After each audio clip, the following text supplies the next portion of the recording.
You just gotta take the leap. You only need that one retailer to make everything worthwhile. Hi, I'm Ash Patel, and I'm here for Diso and OQO. I'm the co-founder. So we run a pharmaceutical company in the UK. It's a family-run business. We've been established for more than 15, 20 years. We have the 6th largest dispensary hub in the UK. We do nearly 65,000 items a month from our pharmacy, so it's a very mature setup. During COVID, we saw a big shift in consumer behaviours. A lot of people started looking after their health, and that's where we started looking into vitamins and supplements. How are we going to integrate vitamins and supplements into someone's lifestyle so it's not a chore anymore? And that's what we did with Diso. No swallowing, no water, no pills, no tablets. Using our pharmaceutical connections, we launched into the likes of Boots, Whole Foods, Harrods, WH Smith. We launched into 14 different exclusive countries for partnership models as a distribution side. We launched our e-com channels. We've gone viral on TikTok, selling over 15,000 units a month on Diso itself. But now we were ready for the next step. The next step was, let's launch our new products, the Shilajit drinks, the coffee collagen. I think we've come a long way. We've learned a lot on our journey. Diso itself is a very, very unique product. And yes, it's a big thing to have a unique product, but there's a big disadvantage also. It's such a new delivery format, people haven't seen it before. So it takes a bit of education for people to understand, why should I move away from my gummies or tablets or capsules and start taking vitamin strips?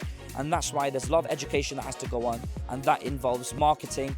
We've visited the Food and Drink show a few times now, and we thought this would be the perfect opportunity to launch our new products. It's been an amazing past couple of days. The visitors you get are perfect. We've had supermarkets, we've had stations, we've had convenience stores. We've met a lot of major retailer chains at the show over the past couple of days. It's been very successful for us. Also, you've got many visitors who can try your product, give you the feedback you need.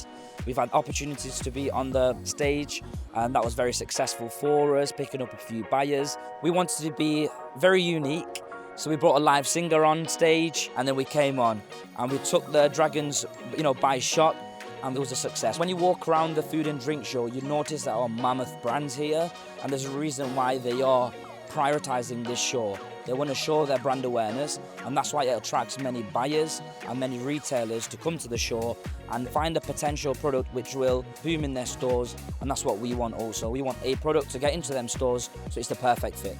I've been to many, many different shows, and a lot of the smaller brands get segregated from everyone else, whereas at the Food and Drink show, everyone is integrated.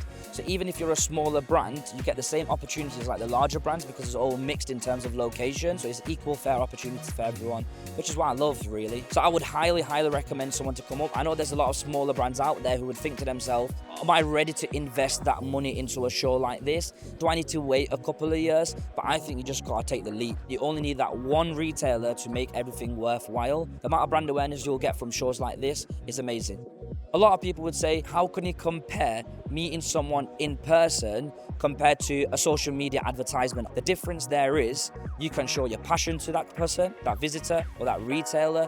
You can actually educate them in a way they fully understand. On a social media ad, they might stay on it for 3 seconds, 4 seconds. It won't be an informed conversation, whereas in person in a show like this, you've got more time to talk to them. You've got more time to actually deliver the education they need to A, have a sellout, and B, understand the product. There are hundreds and hundreds of people who've tried our coffee collagen, tried our Shilajit energy drink, and I'll be honest with you, we were quite pessimistic beforehand, thinking it tastes a bit too natural, but the feedback we've received from the visitors is, it's not that sweet, it's the perfect combination.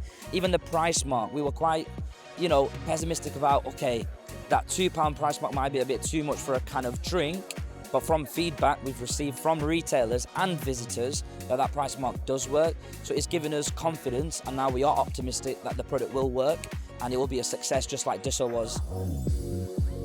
We went on Dragon's Den in mid-Jan. It was surreal. It was scary. The opportunity for us was the PR side. We got a lot of good media coverage out of it.